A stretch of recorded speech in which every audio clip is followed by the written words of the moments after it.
كتبت حاجة اسمها قالوا فليبتعد حسن عن مرقس.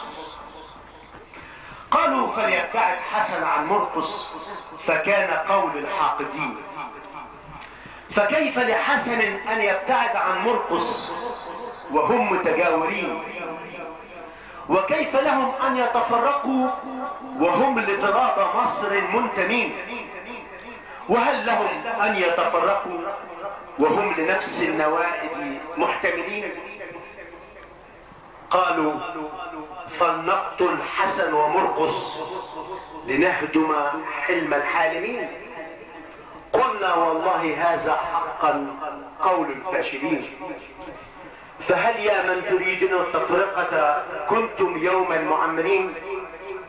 فتاريخكم معروف للأمم فأنتم دوما مدمرين.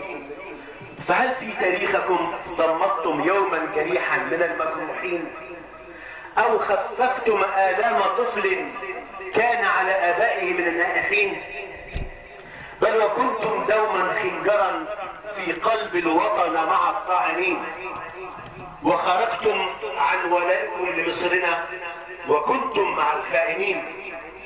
قتل وتفجير ودمار، هذا دوما فخر الفاجرين. تبا لكم فلن نرهبكم يوما فأنتم للشيطان تابعين. وحسن ومرقس سيظلون دائما للرأس مرفوعين، ويداهم يدا بيد لله مرفوعة مصلين.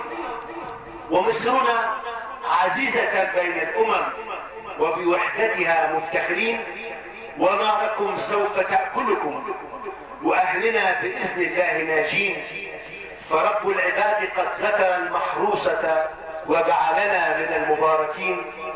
فسلام لمصر وأهلها، ولتكن ناركم بردا علينا أجمعين. السلام عليكم ورحمة الله وبركاته.